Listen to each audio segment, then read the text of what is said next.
Impeccable, très bien, donc bienvenue à ce cercle de compassion débat. Et donc, en effet, je vous enverrai les infos pour dimanche soir. Ok, très bien. Et donc, sur le WhatsApp, je vous ai posté quelques suggestions par rapport à ce soir, par rapport aux cognitions. Alors, pas de suggestions très détaillées, hein, juste on a parlé, j'ai dit, ok, Mm. on va essayer de revenir sur une division bipartite. C'est euh, une division bipartite, ça veut dire si c'est une cognition, c'est nécessairement soit une cognition sensorielle, soit une cognition mentale. Est-ce que vous êtes d'accord? Oui, Oui, J'accepte. Vous êtes j'accepte. sûr? Certain. ouais, Sûr et certain, à 100%. Bah oui. Ok, Oui. très bien. Donc, totalement. il s'ensuit donc que le sujet, l'autocognition, est soit une cognition sensorielle, soit une cognition mentale. Oui, j'accepte. Mm. Ah, ok, donc laquelle Bah est-ce? oui, Mental. mental. Une cognition mentale. Ok. Donc, Pourquoi? Elle se donc, ok, donc si Ah on dit par oui. exemple, Mm. l'autocognition qui fait l'expérience d'une conscience visuelle, par exemple, c'est quoi sa condition dominante non commune? C'est une faculté mentale ou une faculté Non, c'est une visuelle? faculté C'est une visuelle. faculté visuelle. Ah, c'est une faculté visuelle, donc ça veut dire que l'autocognition qui fait l'expérience d'une conscience mentale est une cognition, une cognition pardon, excusez-moi, qui fait l'expérience d'une cognition visuelle, une conscience visuelle, est une cognition mentale, est une cognition sensorielle. Oh, je vais m'en sortir. Ok, je répète. Mm. Il est censé donc que l'autocognition qui fait l'expérience d'une conscience visuelle est une cognition sensorielle, puisqu'elle est née en dépendance d'une condition dominante, qui est une Mais, faculté sensorielle. mais on Semble se bien voit que soi-même. oui. Oui, on se voit soi-même. On se voit donc soi-même. Je croyais que c'était mental, que c'était une faculté mentale qui faisait que on avait cette capacité à s'observer soi-même. Donc Ah, l'objet, en quoi il est important. Enfin, je veux dire, ouais. c'est un Parce que, regard sur soi. C'est ouais. Donc, si on dit en effet que c'est un regard sur soi, tout à fait, l'autocognition, c'est ça. Donc, l'autocognition fait l'expérience d'une conscience principale, ouais, qu'elle soit visuelle, auditive, olfactive, gustative, tactile ou mentale. Mais n'est pas Ouais. une cognition principale. Mais en effet, elle n'est pas une conscience principale Mm. et elle n'est pas un facteur mental. Mhm. Mm. Ouais, vous vous souvenez, on avait eu une session Ouais. là-dessus. Et Oui, oui, j'avais eu un doute, oui. j'avais demandé à Werner Gesche-Gensen, qui est, pour, à mon avis, l'un des plus érudits, en tout cas que je connaisse. Et en effet, il m'a dit non, il y a des conséquences à l'absurde de dire que c'est un facteur mental et il y a des conséquences à l'absurde de dire que c'est une conscience principale. Ouais, si on dit que c'est une conscience principale, c'est soit une conscience sensorielle, soit une conscience mentale. Donc l'autocognition qui fait l'expérience d'une conscience visuelle, si c'est une conscience mentale, ça pose question. Non, parce qu'elle est Non. née en dépendance Mm. de quoi? D'une faculté sensorielle. Ouais, on Bah, pourrait dire ça. ouais. Si on dit qu'elle est née en dépendance d'une faculté mentale, laquelle serait-ce? Bah, la mémoire. Ouais, alors on La pourrait dire mémoire que d'une image.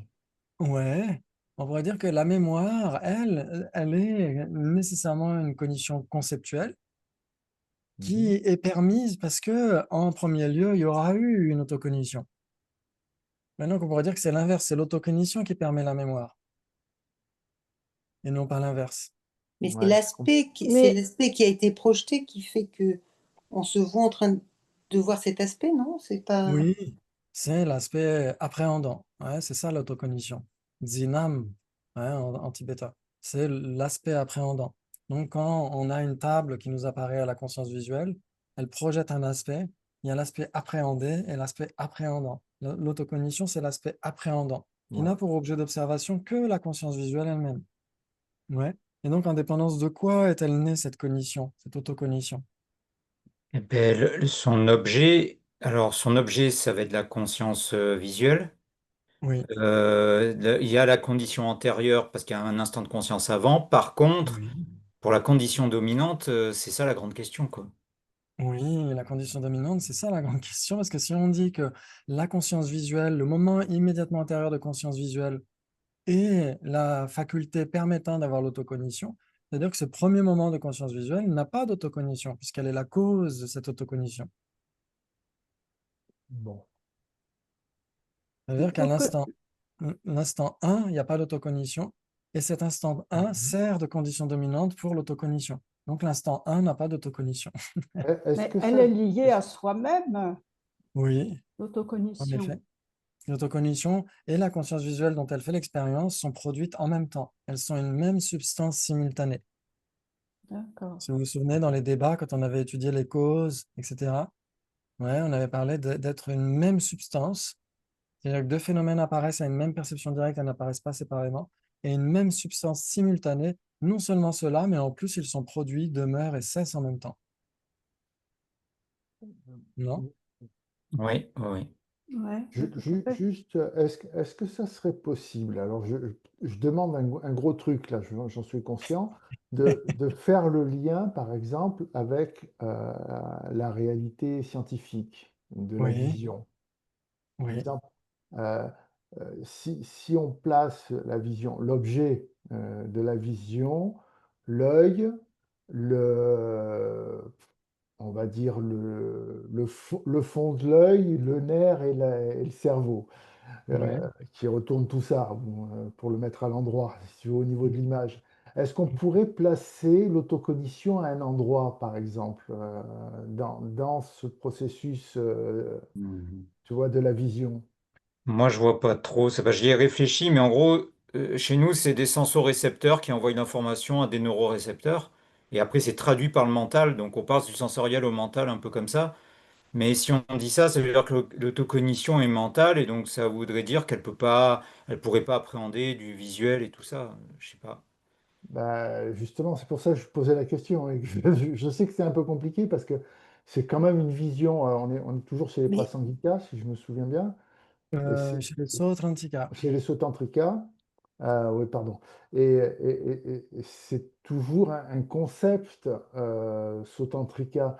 Oui, Mais d'où il sort ce concept? Parce que je suis un peu comme Sabine, moi, je bascule du visuel au mental, oui, du sensoriel au mental, tu vois? oui, et une question, il me semblait que quand on avait une perception visuelle, on a un premier moment, et ensuite c'est suivi d'un moment d'une conscience, un moment mental, une conscience mentale qui est imperceptible pour nous. On n'en a pas oui. conscience. Est-ce que là, l'autocognition ne peut pas intervenir sur ce Alors, suivi? on dira que, en effet, alors du point de vue des neurosciences, il n'y aura pas l'autocognition, parce que l'autocognition, en effet, c'est un point de vue temporaire. C'est le point de vue des Sautrantika et des Chittamatrins. Mais à partir des Madhyamika, il n'y a plus d'autocognition. Et les Madhyamika sont censés se conforter à la science. Sauf que la D'accord? science ne va pas parler de mental ou de conscience, ils vont parler de, d'épiphénomènes de la matière organisée. Ils ne vont pas nécessairement parler de la conscience. Ouais. Mais en effet, on dira que l'autocognition, c'est ce qui nous permet de nous souvenir, non seulement pas nécessairement de l'objet, mais du sujet lui-même. Et donc, en effet, par Donc, si rapport à on la est dans le perception, souvenir, oui, si on est dans le souvenir, on est dans le ouais, mental. exactement, le souvenir est nécessairement conceptuel, donc est nécessairement une cognition mentale, exactement. Hmm. Ouais. Mais le souvenir, c'est le résultat de l'autocognition. Ce n'est pas la même chose que l'autocognition. Bien sûr que la conscience conceptuelle qui se Hmm. souvient a aussi une autocognition, qui fait l'expérience de se souvenir. Ouais. Bon, Mais un jour, je l'autocognition est la saurai. cause de la mémoire. Et donc, pour la perception directe mentale, en fait, le moment de perception visuelle d'une tasse tous ces moments d'une perception visuelle d'une tasse vont être accompagnés d'une autocognition. Et un moment imperceptible, en effet, de conscience mentale directe, de perception mentale directe, va aussi être expérimenté par une autocognition. Mais les deux seront inattentifs. Là, le moment de perception directe mentale est trop bref pour pouvoir être certifié. Et vu que l'autocognition dure le même instant, elle va être trop brève pour pouvoir certifier cette conscience mentale. Mhm. Ouais. Donc, il y aura une autocognition pour la perception sensorielle et pour la perception directe mentale qui la suivra. Et aussi pour le souvenir, la conscience du souvenir va avoir une autocognition. On va s'observer en train de se souvenir de quelque chose. Oui, là, c'est un souvenir, c'est quelque chose qui s'est passé, il y a eu un moment, mais Oui. l'autocognition du présent, par exemple, Mm. c'est quand on raisonne, le raisonnement, par exemple, hein. Il peut y avoir ça aussi. On peut raisonner et il y aura une autocognition parce qu'elle est automatique, contrairement aux antibiotiques. L'autocognition est automatique, elle advient pour n'importe quelle conscience principale. Quand on Donc, s'auto-évalue, par exemple, oui, est-ce que j'ai été bon ou mauvais? oui. Donc là, on pourrait parler plus de l'introspection. L'introspection ou la vigilance ou ouais, l'introspection, se dire tiens, qu'est-ce que j'ai fait, etc. Donc si on se dit tiens, qu'est-ce que j'ai fait, là, c'est un souvenir. Mais si on s'observe en ce moment, se dire tiens, est-ce que mon esprit est plutôt dans la torpeur ou dans l'agitation, etc. Dans ce cas-là, c'est plutôt l'introspection et ça nécessite un effort, alors que l'autocognition, pas du tout. Elle est vraiment automatique. C'est comme un papier carbone. Il n'y a pas besoin de s'efforcer d'écrire 2 fois. On écrit 2 fois automatiquement dès l'instant où on écrit une fois. Ah, Ouais. d'accord, oui. Alors que l'introspection, la faculté pour l'esprit de s'observer lui-même, dans ce cas-là, c'est pas du tout réfuté par les prasangika, par exemple. L'autocognition, telle qu'elle est expliquée par les Sutandika et les Chittamatra, est réfutée par les prasangika. Ils vont dire le bout du doigt ne peut pas se toucher lui-même. Ouais. Mais les prasangika peuvent accepter que conventionnellement, l'esprit puisse s'observer lui-même. D'où le Mahamudra, le Dzogchen, etc. Sinon, ce ne serait pas possible pour le prasangika. Oui, la Or, conscience c'est qui possible. regarde la conscience, quoi. Oui, tout à fait. Exactement. Ouais. Donc Oui, mais l'autocognition, ça n'a rien à voir avec l'autocognition. exactement. En fait, l'autocognition, c'est quand même une cognition qui observe une cognition. Mhm. Donc c'est similaire de ce point de vue-là. Ouais, sauf que la conscience qui observe la conscience de le Mahamudra, etc., là, c'est un effort méditatif. Ça nécessite quand même d'observer ce qu'est l'esprit, etc. Alors que l'autocognition, on n'a pas besoin de la former. Elle Mhm. advient naturellement pour ceux qui l'acceptent. Ouais. Mhm. Par Oui, contre, pour avoir une réalisation de ce qu'est la nature conventionnelle de l'esprit, il faut une formation. Il faut développer des mérites, purifier les négativités, avoir à faire le Guru Yoga, etc., etc. Ça nécessite quand même pas mal de conditions. Mais c'est jouable, c'est faisable avec les bonnes conditions. Par non, mais contre, je l'ai dit, c'est l'autocognition, parce que c'est mental, en fait, hein, parce qu'on oui, on le dit pas, mais on le pense, hein, quand on s'auto-évalue, voilà, par exemple, oui, c'est dans le mental, hein, c'est pas... oui, exactement. Tout à fait. Exactement. Ouais, c'est pour ça que, par exemple, dans le Madhyamaka Avatara d'Acharya Chandrakirti, il y a tout un passage où la Tsongkhapa, en particulier, dans son commentaire, parle de de la perception directe mentale pour les prasangika. C'est passionnant. C'est passionnant. C'est justement comment est-ce qu'on observe nos propres sensations. Ouais, Ouais. on avait dit une fois précédente que, par exemple, la perception visuelle a nécessairement des sensations. Sensations agréables, désagréables, neutres. Ouais. Mais la conscience visuelle elle-même ne certifie pas la teneur de ces sensations. Puisque la conscience visuelle, elle certifie une table. Mm. Elle ne veut pas à la fois certifier une table et les sensations plaisantes, déplaisantes et neutres qui accompagnent cette Euh, conscience. Seule la conscience mentale est capable de faire ça. Ouais, donc c'est ce que expliqueront les prasangika en particulier. La perception directe mentale, c'est surtout ceux qui observent les sensations sensorielles, plaisantes, déplaisantes, etc., etc. mhm. Ok, très bien, très bien, très bien. Donc en effet, l'autocognition pour les Sautrantika, en tout cas pour ceux qui l'acceptent, n'est ni une conscience sensorielle, ni une conscience mentale. Ce n'est aucune conscience principale, ni aucun facteur mental.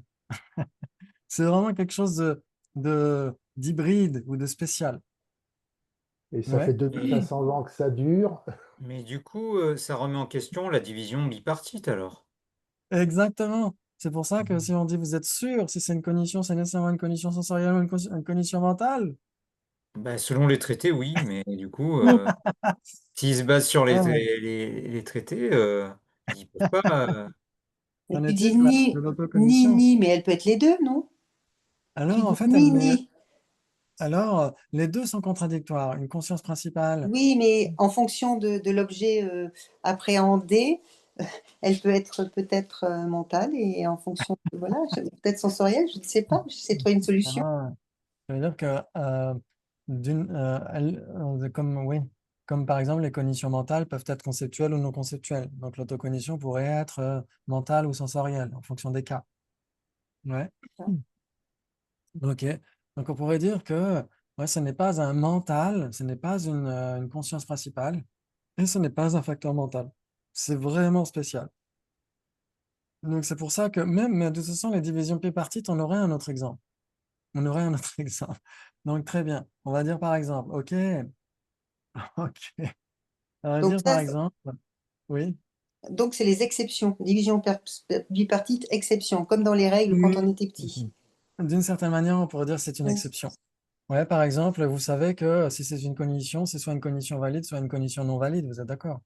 Mhm. Oui, J'accepte. Vous j'accepte. êtes sûr? Oui. Commence à avoir un Ok, doute là du coup. très bien. Maintenant, si c'est une cognition valide, c'est nécessairement une cognition valide directe ou une cognition valide inférentielle. J'accepte, ouais. Vous êtes sûr? Alors, C'est une pourquoi? cognition valide. Elle est soit directe, soit inférentielle.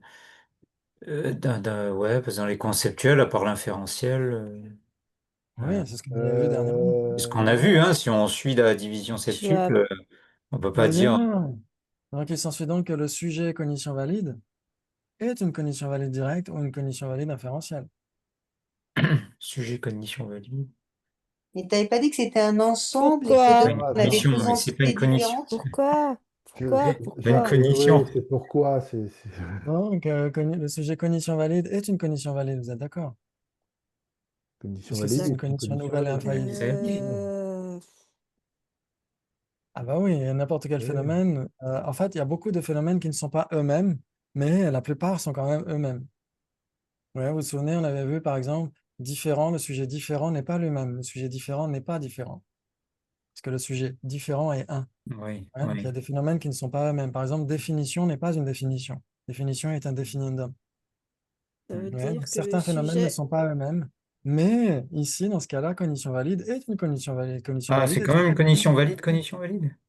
Ah mais oui, qu'est-ce que ça pourrait ça être veut dire que d'autre? Mais ça c'est veut pas dire le que le sujet sujet cognition valide. cognition est une Ouais, cognition. il semble que vous avez la définition de cognition valide. Nouvelle et infaillible. Non, Cognition une nouvelle et cognition infaillible. nouvelle et Il infaillible. s'ensuit donc que si c'est une cognition nouvelle et infaillible, c'est nécessairement une cognition valide.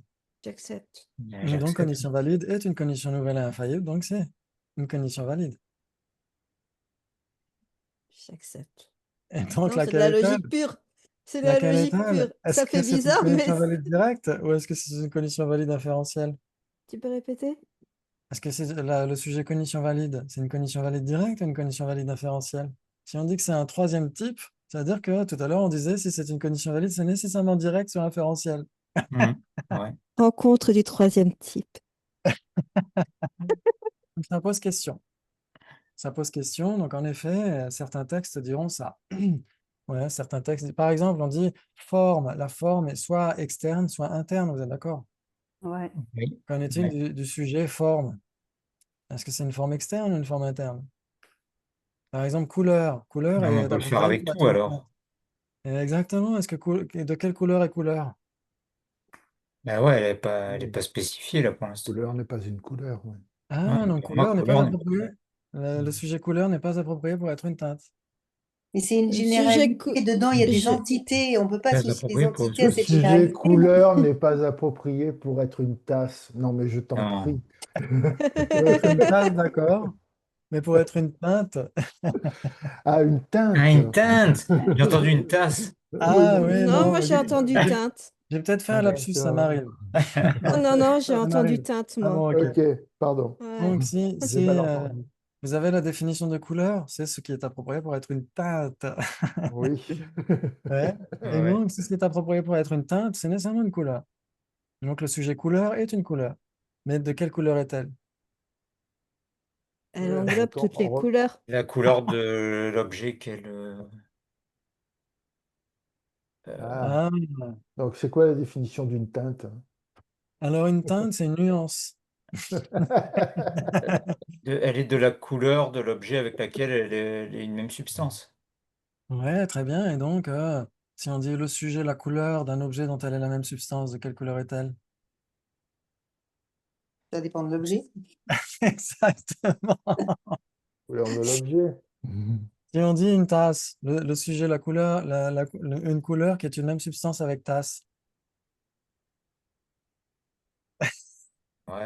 Oui, c'est la teinte Laissez de la tomber. tasse. Oui, non, Donc, On peut non. en aller à hébreu, l'infini, ouais. on peut aller à l'infini comme ça. Ouais. Ouais, dans le texte de la Rinpoche, il dit, par exemple, si on dit, qu'en est-il de la cognition de telle personne? Est-ce que c'est une cognition valide ou une cognition non valide? Ah, c'est la cognition, donc c'est nécessairement l'un ou l'autre. Mais c'est-à-dire qu'en général, si on prend l'isolat général, on ne peut pas le spécifier. Mais si c'est une instance de cognition valide, c'est nécessairement l'une ou l'autre.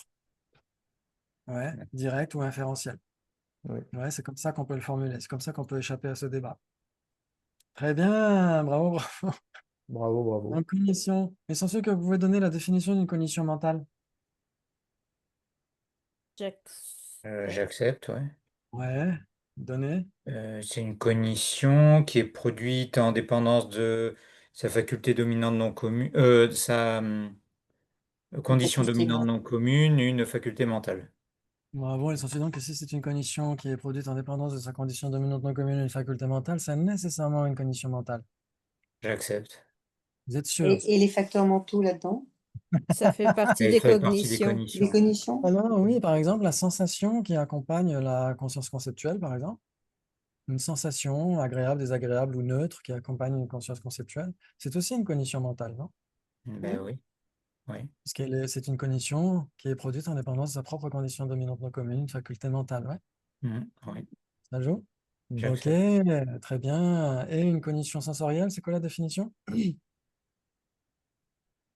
C'est une cognition qui est produite en dépendance de sa condition non commune, qui est une faculté sensorielle.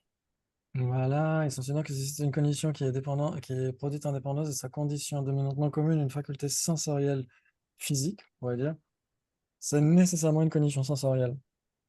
J'accepte. J'accepte. Bravo, très bien. Donc vous vous souvenez quand on avait dit mental, ça veut dire quoi? Ça, c'était parmi les premières classes qu'on avait sur la psychologie.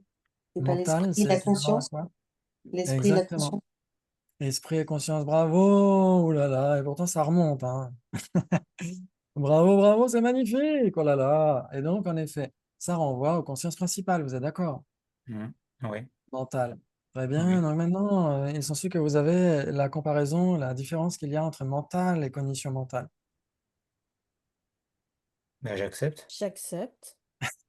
Il y Vous a êtes une obligé implication. d'accepter. Oui, c'est quoi la différence entre contradictoire, équivalent, trois possibilités, quatre Ben, possibilités? trois possibilités. Trois possibilités. Trois possibilités pour Jonathan. Qui d'autre? Entre mental et cognition mentale. Entre mental et cognition mentale. Oui. Si on accepte que mental égale conscience, attention, hein. Ce qu'on vient de dire. Oui, mental égale conscience Voilà, ou d'accord, esprit. ok. Ah, d'accord. Oui, donc trois possibilités. Ok, Oui. c'est donc que vous pouvez donner une illustration d'une base commune entre mental et cognition mentale.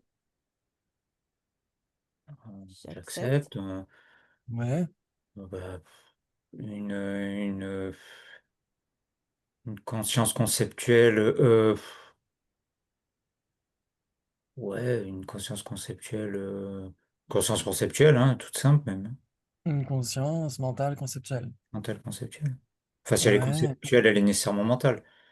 oui. Ouais. En effet, si on dit oui, on pourrait, en effet, bravo.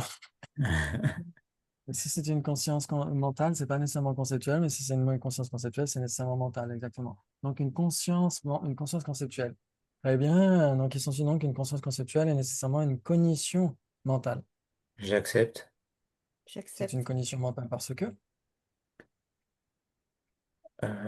Parce que la définition d'une La ouais, faculté. conscience conceptuelle. Bah, si, on pourrait dire parce que c'est une cognition qui est produite en dépendance de sa Condition. condition dominante non commune, une faculté mentale. Ok, donc que si c'est une cognition qui est produite en dépendance de sa condition dominante non commune, une faculté mentale, c'est nécessairement une cognition mentale. J'accepte. J'accepte. Ok, et cette conscience conceptuelle est un mental. J'accepte. Cette conscience, oui, j'accepte. Oui, il fait partie de l'esprit. Ok. Oui, c'est un mental, un esprit ou une conscience principale, ouais. Mhm. Ok, c'est un mental parce que. Parce qu'elle fait partie des consciences principales. Voilà, exactement, parce que c'est une conscience principale ou parce que c'est une cognition qui n'est pas un facteur mental, Ah oui. etc., etc. C'est comme vous voulez, ouais. Mhm. Ok, ou parce que c'est une cognition qui appréhende son objet dans sa généralité. En général, c'est une définition qui peut être donnée pour une conscience principale. Très bien, donc on a en effet des bases communes, donc c'est pas contradictoire. Maintenant, si vous dites trois possibilités, c'est quoi l'implication?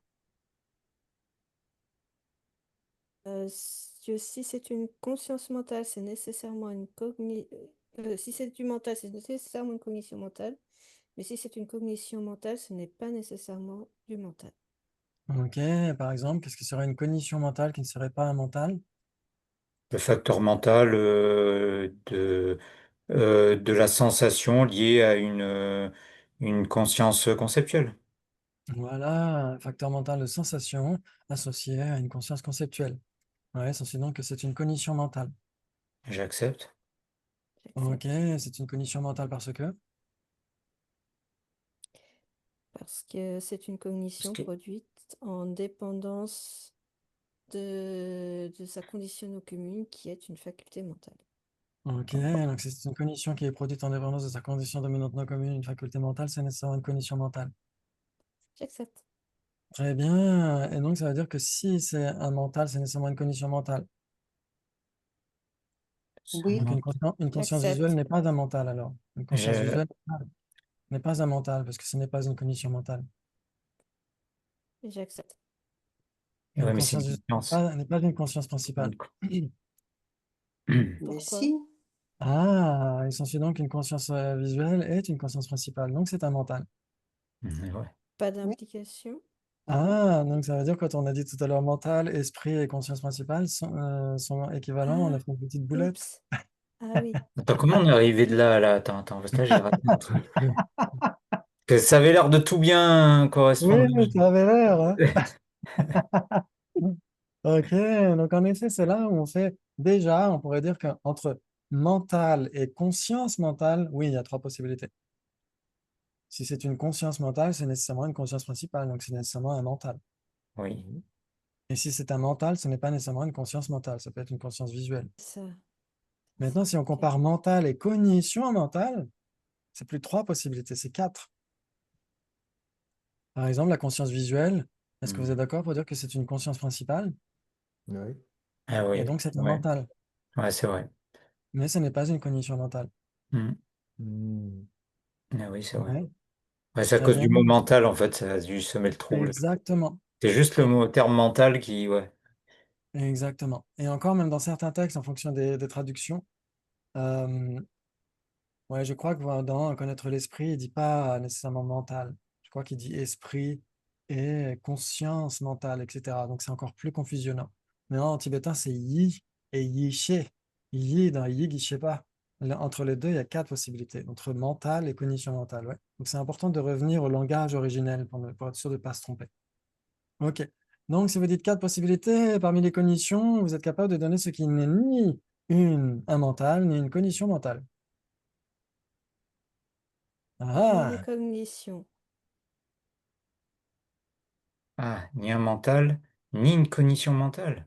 Du ouais. mental, non, Eh ben, ben, Parmi les un cognitions. objet. Ah, pas parmi un objet n'importe lequel. Non, il a dit parmi Une les Câble. sens- cognitions. Alors, Ah, une parmi les cognition peut cognitions. être un objet. Pour une clairvoyance, une cognition est un objet, voire même une conscience principale, elle peut être l'objet d'une autocognition. une sensation visuelle.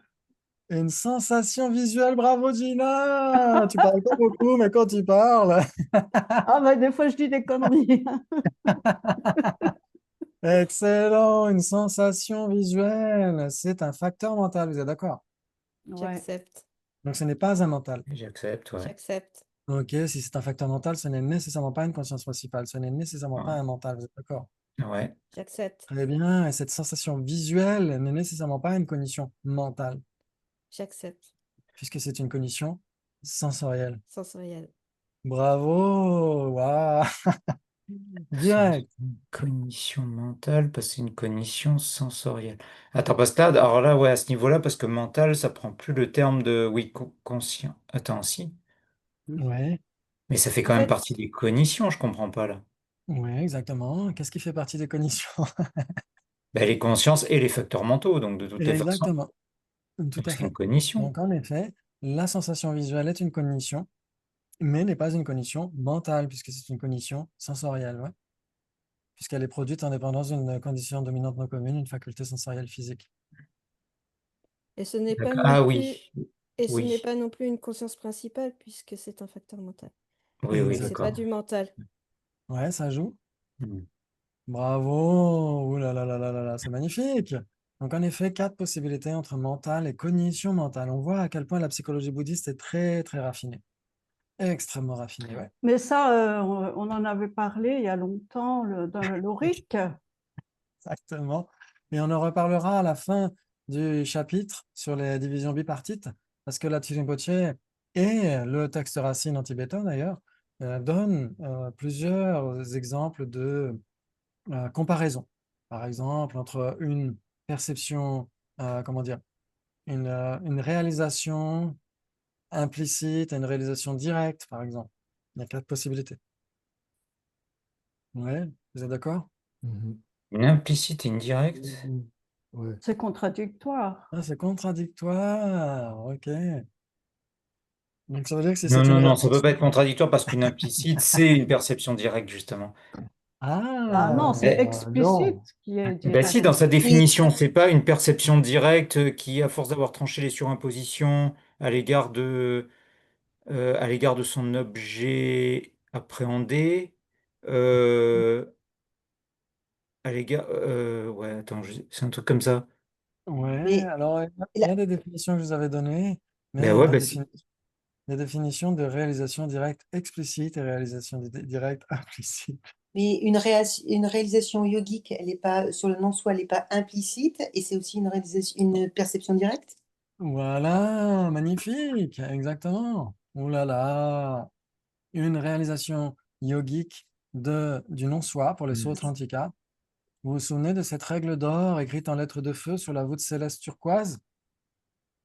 Si c'est impermanent, c'est nécessairement l'objet apparent de conscience sensorielle. des Un, perceptions. un impermanent ou un permanent, t'as dit? Impermanent. Un Un impermanent, impermanent. Impermanent, c'est les consciences sensorielles. Oui, oui. des Et perceptions directes. perception directe, oui. Apparent, des perceptions directes, ouais. Et si c'est permanent, c'est nécessairement l'objet apparent des... Conscience conceptuelle. Conceptuel. Exactement. Donc ça veut dire qu'un phénomène permanent ne peut pas apparaître à une perception directe. Perception directe. Ne peut pas effectuer l'acte d'apparaître à une perception directe. Il est permanent. Ouais. J'accepte. Ok. Est-ce que le non-soi est permanent ou impermanent? Et permanent. Permanent. Il est permanent parce que Parce qu'il ne change pas d'instant en instant. si ça ne change pas d'instant en instant, c'est nécessairement permanent. J'accepte. Pourquoi? Donc, une corne de lapin est permanente. Non, mais C'est parmi un existant. les existants. Oui, c'est un existant qui ne change. Ah. Jonathan, tu es perturbé parce que tu cherches les définitions. Oui, je Donc, cherche la définition parce que je l'ai oui, mis quelque part, je sais pas où, mais. ça doit être quelque part. Ouais, j'ai dû vous l'envoyer. Oui, c'était il y a un non-existant, c'est-à-dire que l'existant, il n'existe pas, mais le non, enfin un truc comme ça, je me L'existant rappelle. n'existe pas. Un Ah, voilà. existant. Ah non, c'est la définition de réalisation implicite Direct. Non? Ce que je vous ai d'un donné en autre deux ensemble. phénomène par une cognition valide directe. Ah, Ah, c'est voilà. pour ça. C'est pas la Exactement. définition d'implicite, ok, vraiment. Ouais. Il y a juste au-dessus, dans le texte de Kunkien Jamyang Chepa, juste au-dessus, il donne les définitions de réalisation explicite et réalisation implicite. Mais en effet, on pourrait dire, dès l'instant où une cognition réalise son objet sans que cet objet lui apparaisse, c'est une réalisation implicite. Et si c'est une cognition qui réalise son objet et que cet objet lui apparaît, c'est une cognition explicite. Explicite. Ouais. Une réalisation explicite, ouais. Alors, Ouais. une cognition yogique qui réalise le non-soi, Oui. on la place dans quoi? Elle est ni explicite ni implicite. Alors, on pourrait dire qu'elle est les deux, parce que toute Hmm. cognition doit nécessairement être les deux. Ça, c'est magique pour l'esprit. Toute cognition qui réalise son objet doit être à la fois une réalisation explicite par rapport à un phénomène et une réalisation implicite par rapport à un autre. Ouais, par exemple, le yogi, pour les Sautrantika, le yogi va réaliser explicitement les agrégats et implicitement l'absence de soi autosuffisant substantiel dans les agrégats. Ouais. Ouais. Et Il faut donc, il a partir d'une base explicite qu'on est capable de déterminer pour en déduire que ça n'existe pas, en fait. Enfin, pour exactement. travailler dessus, en fait. Enfin, il faut quelque chose de concret, enfin, Oui. entre guillemets. Oui, par exemple, est-ce que vous êtes capable de dire s'il y a du courrier dans la boîte aux lettres ou pas? Si vous allez à la boîte aux lettres Non, mais et vous si n'avez pas de l'absence de courrier, que courrier vous êtes... fait qu'on dit il n'y a pas de courrier. Exactement, donc c'est-à-dire que réalise votre conscience visuelle explicitement le fond de la boîte aux lettres. Mhm. Moi, c'est comme ça que je fais hein, quand je reviens de chercher du pain. Je regarde, j'ouvre juste la fente et je regarde si je vois le fond de la boîte aux lettres. Si je vois pas le fond de la boîte aux lettres, je sais qu'il y a quelque chose. Pour ma part, c'est la conscience tactile qui réalise l'absence de courrier. Hein, pardon? Pour ma part, c'est la conscience Ah, tactile c'est la qui conscience réalise l'absence. tactile. Parce que ma boîte aux lettres est trop haute. Donc du coup, je ne peux toucher ma boîte aux lettres qu'avec la main. Je ne peux pas la voir. Donc, en C'est effet, trop haut. la conscience tactile réalise explicitement le fond de la boîte aux lettres et réalise implicitement l'absence de courrier dans la boîte aux lettres. Exactement. Sauf qu'aujourd'hui, Donc, j'avais en du effet, courrier. donc, en effet, on a, et même si quand tu réalises explicitement que tu as du courrier, implicitement, tu réalises que tu n'as pas de courrier. Exactement. Ouais, donc à chaque fois, il y a réalisation explicite et réalisation implicite. Ouais, donc pour le non-soi ne peut jamais être directement réalisé de manière explicite. Ouais. Donc c'est pourquoi dans le texte de la Tirinpoche, dans son commentaire de Geshe Jambel Sambel, il y a cette mention du fait euh, d'être une perception directe au regard d'un objet ou d'être une perception directe qui réalise cet objet, qui appréhende cet objet. Ouais. Et donc, est-ce qu'un objet est appréhendé par une perception directe ou est-ce qu'il est appréhendé au moyen d'une perception directe? Donc, en effet, le non-soi est réalisé au moyen d'une perception directe, mais cette perception directe yogique n'est pas une perception directe au regard du non-soi. Donc, c'est là où il y a des façons de formuler les choses qui peuvent nous perturber un petit peu. Ouais, Pas une perception directe au regard du non-soi. Oui, parce Ah. que, oui, d'accord, ouais. Parce que c'est implicite. ouais, Et là, parce que c'est un phénomène permanent, c'est aussi pour ça. ouais, exactement. Tout Et à fait. voilà, surtout pour ça, en fait. Ouais. Et dans le texte des écoles philosophiques de Kuncho Jime Wangpo, qu'on étudie à Tibet House avec Venerable Gandandul, il y a cette mention chez les Sautrantika, je crois, où il dit que le non-soi, par exemple, oui, en effet, c'est chez les Sautrantika par rapport aux voix, les objets d'observation des voix, où il dit que le non-soi pour les Aryas n'est pas l'objet du mode d'appréhension de la perception directe yogique qui les réalise. Parce que le non-soi n'est pas appréhendé par cette réalisation yogique. Il est réalisé par cette perception yogique, mais il n'est pas appréhendé. Donc, ce n'est pas l'objet du mode d'appréhension de cette Mais perception alors, yogique. on dit avoir une vue directe de la vacuité, c'est pas vraiment une perception directe, alors. Alors, c'est pas vraiment une perception directe pour les non-madhyamika ou pour les non-prasangika, on pourrait dire. Ah. Les prasangika, eux, pour eux, ils sont capables de violer cette règle. Tous les permanents sont nécessairement l'objet apparent des perceptions directes, des consciences conceptuelles. Ils vont dire non. Si c'est l'objet apparent d'une conscience conceptuelle, c'est nécessairement permanent. Mais si c'est permanent, ce n'est pas nécessairement l'objet apparent d'une conscience conceptuelle. Ça peut être aussi l'objet apparent d'une perception directe. Pour les prasangika, il peut y avoir une réalisation explicite et directe de la vacuité. Mais ne me demandez D'accord. pas comment ça marche. Tu nous C'est le plus diras facile quand de tu seras comprendre. devenu Bouddha. Ouais, voilà, exactement.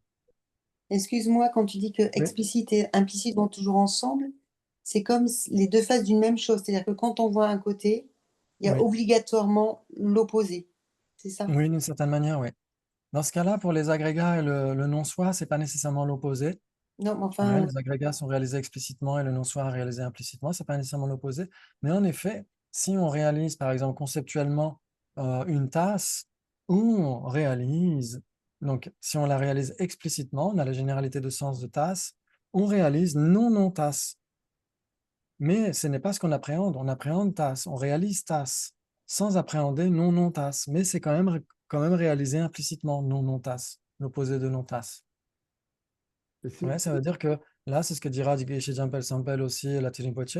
Ils diront qu'en effet, on peut avoir une cognition inférentielle au regard d'un objet sans que ce soit une conscience conceptuelle au regard de cet objet. Attends, répète, on peut avoir une oui, conscience. mais De justement, répéter sans tomber des genoux, on peut c'est avoir une pas plus, cognition. Oui, pardon, c'est pas plus simple de dire, comme tu disais déjà, réaliser l'absence d'existence intrinsèque, enfin existence substantielle et permanente de l'objet. Oui, Que ça, exactement. c'est plus simple que de dire réaliser le non-soi de l'objet. Oui, oui, parce que ici, dans ce cas-là, pour les sauts 30K, c'est équivalent. Si c'est un non-soi, c'est nécessairement un non-soi personnel et c'est nécessairement un non-soi subtil, en fait, en réalité. Ils parleront aussi du non-soi grossier, l'absence de permanent, de soi permanent unitaire autonome, mais ils vont surtout se focaliser sur ce non-soi en tant qu'absence de soi autosuffisant substantiel. Mm. Ouais, c'est pour les non-prasangika, tous les non-prasangika, ce qui est le non-soi subtil de la personne, c'est l'absence de soi autosuffisant substantiel de la personne. Hmm. Ouais. Ok, et donc en effet, on peut en effet avoir une cognition inférentielle qui réalise un objet, et pourtant ce n'est pas une conscience conceptuelle au regard de cet objet. Par exemple, si vous réalisez implicitement la non-permanence du son, vous réalisez explicitement l'impermanence du son. Vous voyez, donc Oui. ça veut dire que la cognition inférentielle qui réalise explicitement l'impermanence du son n'est pas une conscience conceptuelle au regard de la non-permanence du son, parce que ce n'est pas ce qui est appréhendé conceptuellement. Hmm. Mais c'est quand même réalisé par cette conscience conceptuelle. J'accepte. Eh oui, oui. Magnifique! Ouais, c'est par exemple, vous vous souvenez, on avait parlé de ça, je crois, une fois précédente, on avait parlé de quand on fait une blague à quelqu'un, quand on emploie l'ironie, etc. Ouais. Et donc, en effet, on a quelque chose qui est explicitement compris, enfin, qui est explicitement envisagé par notre conscience, mais notre conscience comprend ce qui ne lui apparaît pas. Ouais, quand on entend une blague, etc. Quand on dit par exemple, ah, t'es super, t'es de bonne humeur aujourd'hui. Donc, en effet, on a, en effet, explicitement, on réalise, en effet, tu n'es pas de bonne humeur aujourd'hui. Mais qu'est-ce qu'on réalise implicitement? Que les autres jours, C'était pas on pareil. n'est pas de bonne humeur. On est très bonne humeur les autres jours. Ouais, donc c'est là où l'esprit est magique, il peut vraiment réaliser des objets qui ne lui apparaissent pas. C'est juste magnifique. Je trouve ça, c'est la magie de l'esprit. C'est l'une des magies de l'esprit. C'est magnifique. Et ça Ok, crée de bonne humeur, hein, de toute façon, visiblement. donc très bien. Est-ce que ça vous parle jusqu'à maintenant? Ouais. Oui, Oui, par contre, on se rend compte que tout ce qu'on a appris, des divisions et tout ça, c'est pas aussi vrai, aussi gravé dans le marbre que. Oui. Ouais. Par exemple, vous avez tous appris la définition d'une perception directe. Oui. oui, Ok, Oui. c'est quoi la définition de perception directe? Non conceptuelle et cognition non conceptuelle et non erronée. Très bien. Ok, donc chez les sauts 30K, en effet, si c'est une perception directe, c'est une conscience ultime, on pourrait dire une cognition ultime. Elle est non erronée. Elle est en accord avec la réalité. Elle ne peut pas se tromper vis-à-vis de ce qu'elle observe, etc. Très bien. Mais on verra que pour les autres écoles, le Chittamatra, le Yogacara Swatantrika et le Prasangika, toutes nos perceptions directes à nous sont erronées. Mm. Donc la définition ne tient plus. Hmm.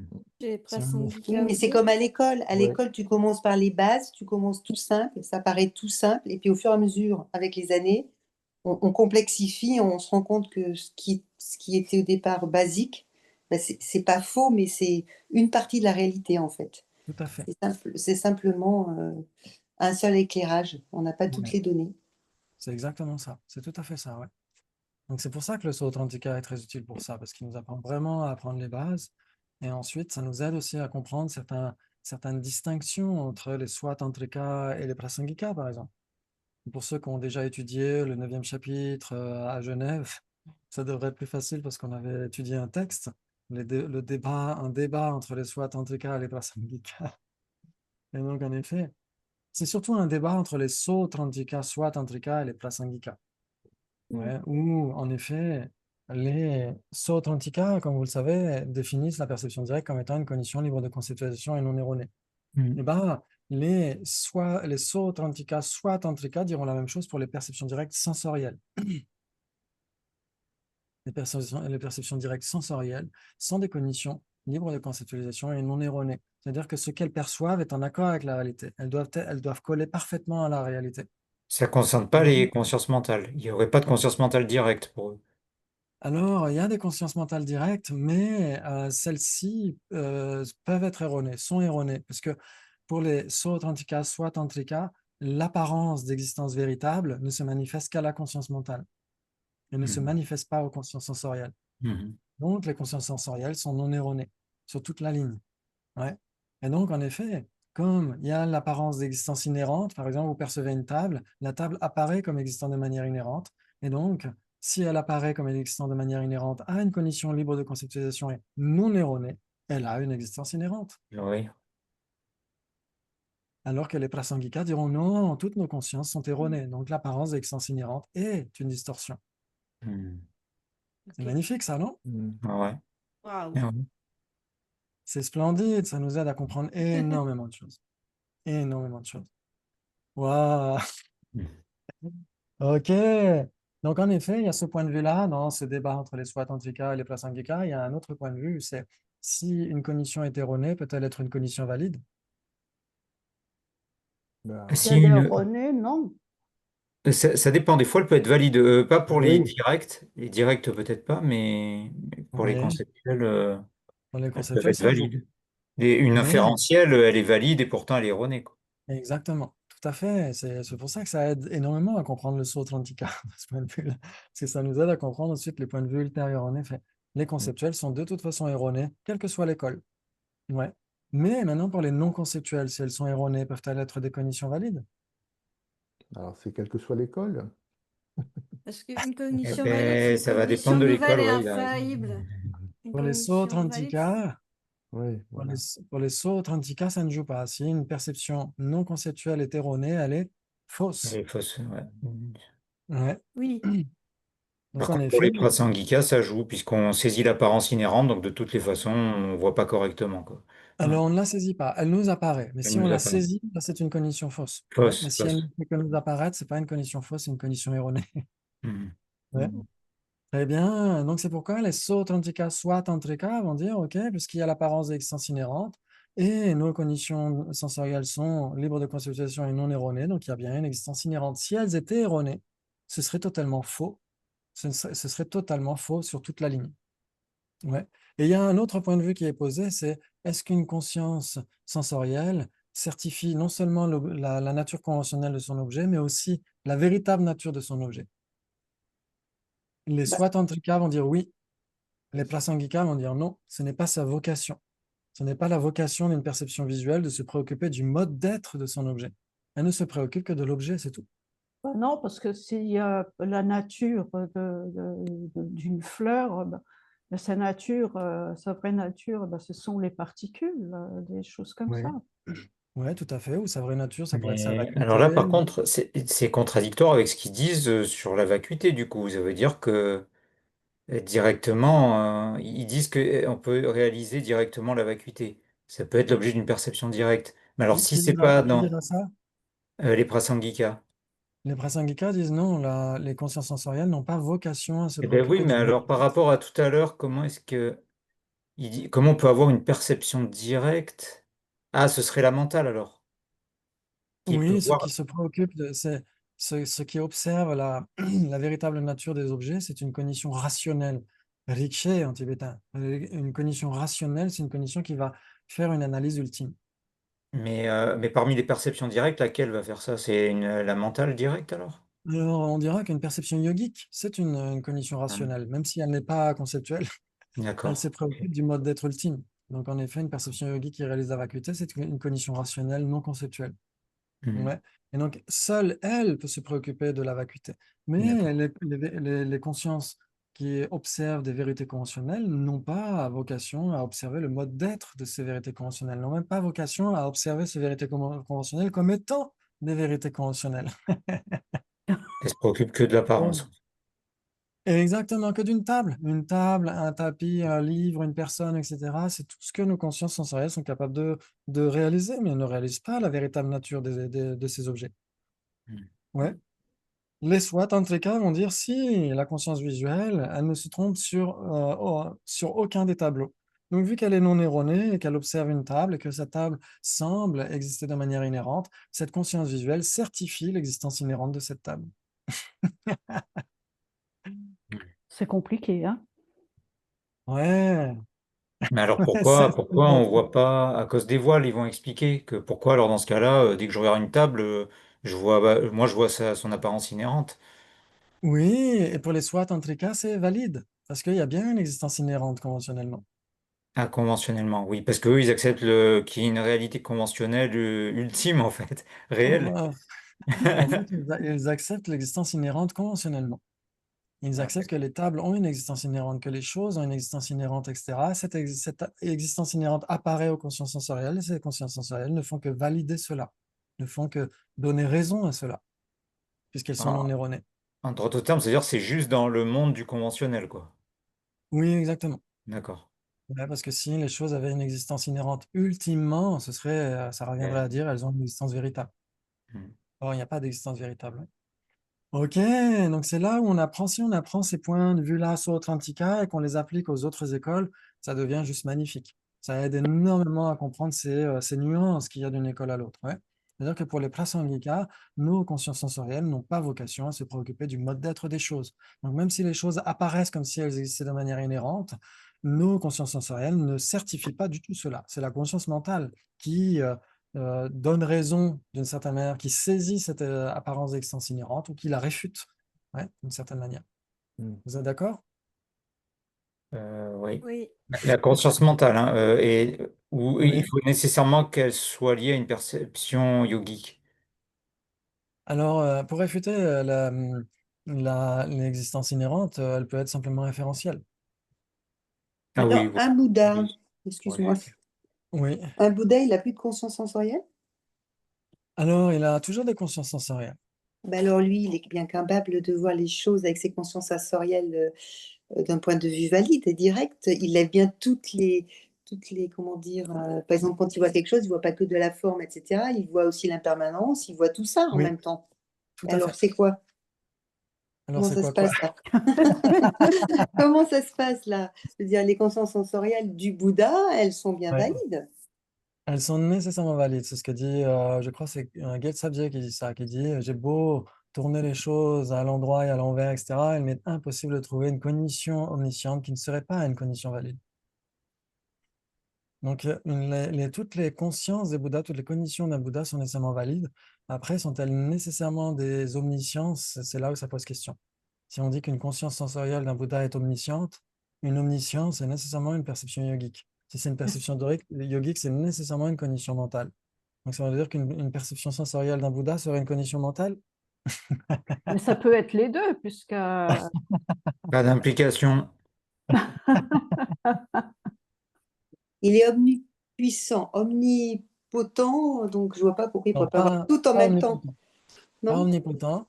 Il a une puissance infinie, mais ça ne veut pas dire Ah. qu'il soit omnipotent. Sinon, il manquerait Et cruellement oui, de il nous compassion. permettrait de Il nous manquerait de la éveiller, souffrance. voilà. Non, mais bien Ouais. sûr, mais ce que je veux dire, il a tellement de pouvoir que je vois pas pourquoi il ne pourrait pas faire les deux en même temps, hein, ça. oui, ben voilà, c'est ça. Franchement, Parce que on n'est pas à ça omniscience, près, hein. Oui. Allô? Gina, tu disais quelque chose, mais tu as coupé ton micro. Je disais qu'omniscience allait En fait, ça être se voit, comme Gina, elle parle omnipotent. beaucoup, mais ah, c'est juste qu'elle oublie d'ouvrir son micro. ah, voilà. Pardon, excusez-moi. Oui, donc le Bouddha, il a une conscience, enfin, c'est omniscient. C'est forcément, il peut avoir une conscience mentale et sensorielle. Oui, C'est pas possible autrement. ça veut dire qu'il peut avoir une cognition qui soit produite en même temps par une condition dominante non commune, une faculté sensorielle, et en même temps par une condition dominante non commune qui n'est pas sensorielle. Ben oui, il a une conscience mentale, oui. Hmm. Donc, ça veut dire, parce que si on dit en effet que les cognitions sensorielles et les cognitions mentales sont contradictoires, ça veut dire que tout simplement, alors c'est de la cognition, donc tout va bien. C'est de la cognition, une cognition sensorielle, une cognition mentale, c'est de la cognition, c'est un événement cognitif. Donc, de ce point de vue-là, c'est pas contradictoire. Mais du point de vue de ce qu'il est produit, ouais, soit une cognition est produite en dépendance d'une faculté physique, soit elle est produite en dépendance d'une faculté non physique. Mais comment peut-elle naître en même temps d'une faculté physique et d'une faculté non physique? Oui, mais lui, il connaît le produit. C'est bon, il n'a pas d'existence réelle quand c'est Oui, produit. tout à Et fait. ça, voilà, c'est ça aussi. Après, il voit Oui. peut-être pas la même apparence que nous, lui, directement. Ou alors il voit à travers notre ignorance, peut-être, l'apparence qu'on voit. Alors, en effet, l'apparence d'existence inhérente, elle fait partie du voile cognitif. Ouais, c'est un sous-produit du voile cognitif, parce qu'un Bouddha a toujours le voile Non, il l'a cognitif. plus, donc il voit pas les choses vraiment comme nous, quoi. Alors, il les voit comme nous parce qu'il est omniscient, donc il les voit à travers notre prisme à nous, il voit l'apparence À d'existence travers inhérente notre à ignorance. travers notre esprit à nous, la façon dont ça nous apparaît à nous. Mais selon sa propre perspective, il n'y a plus l'apparence d'existence inhérente, puisqu'il n'y a plus le voile cognitif. Voilà. Ouais. Et il n'a même pas explosé. Non, Ouais, c'est ça. contrairement à la grenouille du puits. Vous connaissez cette histoire de la grenouille du puits dans le Cousin de la Michelung de Zapacho Rinpoche? Ah, L'époque j'en ai de la connais entendu la conquête. parler. fable de La Fontaine, Ouais, moi je la grenouille connaissais qui celle voulait de se La faire J'avais aussi grosse Fontaine. que entendu, le ouais. bœuf. Non, non, c'est la grenouille, je ne connais pas, mais Elle c'est la voulait pas trop grenouille apprendre ou aller plus vite que qui est dans un puits, et le puis quand elle va à la mer, voilà, Elle explose. voilà, elle explose. Ah oui, Enfin, elle n'explosait pas dans ce que j'ai lu. Mais elle Il y avait, s'évanouit. il y avait celle du French Frog aussi, des Anglais, Hein? mais c'est pas la même. Pardon? Il y avait celle de Hein? French Frog. Oui, aussi. Mais c'est autre chose. C'est pas les Et en mêmes. effet, la conscience d'un Bouddha, souvent on dit c'est Sam Kappa en tibétain. Ça veut dire que c'est inconcevable, mais je trouve que c'est un peu facile de dire ça parce que c'est comme les voies de Dieu sont impénétrables, etc. Dès Mm. l'instant où on peut plus comprendre, ça gêne notre compréhension. On se dit bon, bah, c'est incompréhensible.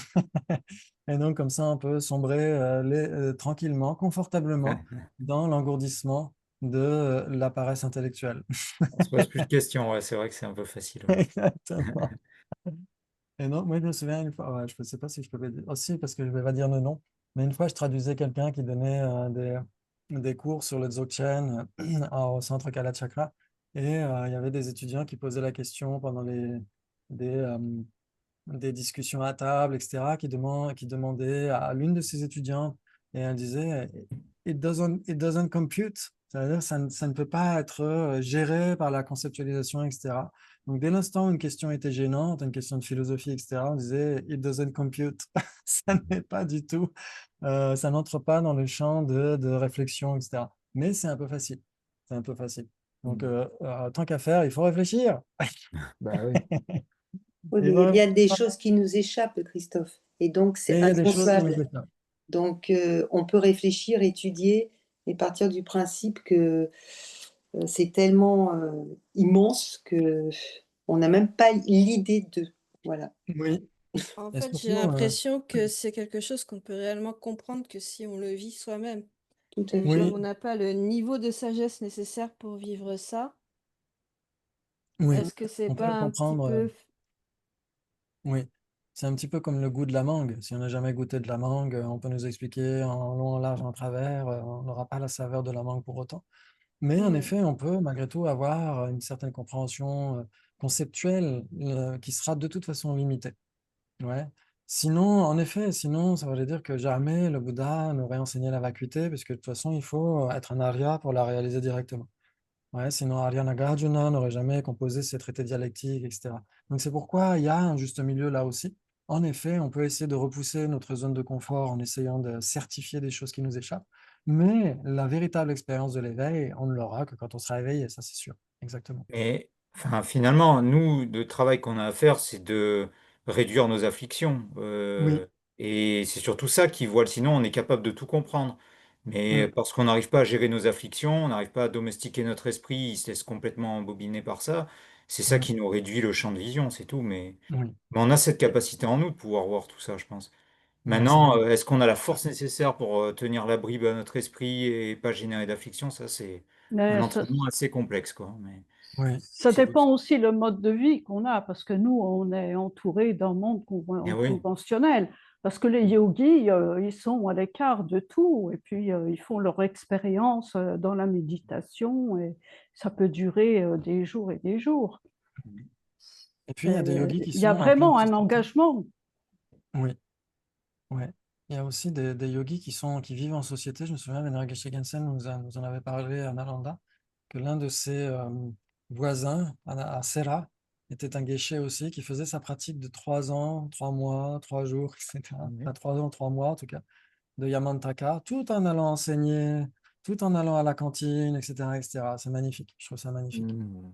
Mais De c'est un pouvoir peu à vivre. double tranchant, mais ouais, si on y arrive, c'est génial, hein, mais... Oui, Parce que le but, c'est de revenir aider les aides, c'est de revenir dans le conventionnel sans se faire happer par tout ça, quoi, en fait, par ouais. l'existence inhérente, la saisie du moi et tout Non, ce qui mais il y en a s'ensuit. qui font des expériences en faisant 15 ans de méditation dans une grotte et puis qui reviennent après. Mhm. Les Ouais, moines de la forêt, qu'est-ce qu'ils font? Ben, c'est un peu comme ça. tout à fait. Il y avait une nonne à un moment donné qui a parlé d'elle, de son expérience. Ben, elle m'a beaucoup épatée parce que elle disait que quand c'était une nonne de la forêt, elle a dit, quand je suis arrivée, voilà, un lion, enfin, un tigre aurait pu, j'aurais pu être mangé par un tigre, piqué par un serpent, mais elle a dit, ben, il n'y a rien eu de tout ça. En fait, elle disait que c'était ses peurs. Donc, elle a appris à gérer ses peurs. Elle est restée plusieurs années. Ben, moi, je pense qu'elle doit avoir un sacré mental, hein, quand même, hein. Tout à fait. Oui, oui, exactement. C'est tout à fait ça. Et ces deux façons de pratiquer ne sont pas contradictoires. C'est ce que dit Mathieu Ricard. Il dit, vous avez le médecin qui fait du porte-à-porte pour aider les gens au quotidien, et vous avez le médecin qui ne fait pas du porte-à-porte, mais qui construit un hôpital. Et donc, quand l'hôpital sera construit, combien de personnes cette personne pourrait aider, ce médecin pourrait aider, c'est immense.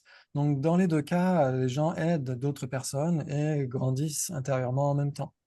Ouais. Mhm. Ou en alternance, mais d'une certaine manière, les deux sont valables. Ouais. Très bien, eh ben, c'est super. Donc la fois prochaine, vendredi prochain, il n'y aura pas les débats, ce sera vendredi d'après, et on parlera des divisions bipartites, des cognitions qui s'engagent par exclusion et les cognitions qui s'engagent de manière collective. Et on essaiera de comparer aussi avec les divisions septuples. Alors là, on l'a pas fait, on n'a pas, on n'a pas fait la comparaison avec la division septuple, mais on débattait d'autres choses, c'est pas grave. Et une fois qu'on aura fait ça, je crois qu'on aura presque terminé les divisions bipartites. Ah oui, il y aura les facteurs mentaux et les consciences principales. On parlera de manière très brève de cette comparaison entre les deux. Et on parlera surtout des facteurs mentaux omniprésents et la façon très pragmatique dont ça peut être utilisé au quotidien, justement pour éliminer le stress, les afflictions, l'angoisse, etc. C'est extrêmement pragmatique, cette psychologie bouddhiste. Et donc, on essaiera de faire ça. Après, je ne sais pas, peut-être qu'il y aura une pause par rapport au débat pour qu'on puisse rejoindre. Ah si, il y aura aussi la logique. Ouais, c'est ça que j'avais oublié. Il y aura aussi un peu de logique. On va essayer de débattre sur la logique. Et après qu'on aura fait la logique, j'espère qu'on puisse rejoindre le groupe qui aura terminé Connaître l'esprit et qui aura commencé à étudier les écoles philosophiques. Comme ça, on aurait les écoles philosophiques. À moins qu'on fasse aussi pour la prochaine saison, un vendredi sur deux. Un vendredi, les écoles philosophiques, le soir, et l'autre vendredi, les débats. Alterner comme ça. Je ne sais pas encore. Je suis en train d'y réfléchir. J'y réfléchis, hein. Je Est-ce qu'on suis en peut train pas de faire des réfléchir. débats entre deux écoles philosophiques? Ouh là là Oui, là là. oui. Les débats entre deux écoles philosophiques. Ah oui, on Ah pourrait. Ouh oui. là là là. Ça peut être un Oui, bon moyen de mieux comprendre les écoles philosophiques. exactement. C'est ce qu'on a vu tout à l'heure par rapport au SWAT, Tantrika et les Prasangika. Il y a des Hmm. débats comme ça et on pourra faire ça. Et on pourra aussi faire un jeu qui s'appelle le qui est qui. Et on pose des questions. Est-ce que j'accepte l'autocognition? Est-ce que j'accepte que les vérités ultimes soient impermanentes, etc. Et comme ça, on dit, ah oui, ça veut dire donc je suis Sautrantika, Ça va être etc. drôle.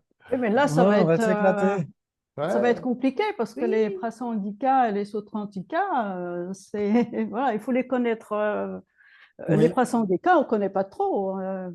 c'est très difficile. D'ailleurs, je me souviens, Venerable Geshe Jampel, l'abbé de Nalanda, avait dit au cours d'une classe que même en étant geisha, donc nous, enfin, en tout cas moi, j'en suis loin, je ne sais pas pour vous, même en étant geisha, il est Ouais. très, très improbable de prétendre connaître tout de ces écoles philosophiques. Parce qu'un manuel va rajouter des détails, un autre manuel va rajouter d'autres détails, mais dans les points les plus généraux, on peut à la rigueur essayer de se débrouiller. Donc, on essaiera de faire ça. Donc là, pour l'instant, on garde comme c'est jusqu'à maintenant, avec connaître l'esprit et puis les débats le soir. Puis on verra pour la suite, je vous dirai ça. On a largement le temps de Parce que de le rediscuter. Madhyamika, c'est différent encore du Prasangika. Alors, il y a 3 possibilités. Ah. Le Prasangika, c'est Madhyamika, mais si c'est Madhyamika, c'est pas nécessairement Prasangika. Exactement.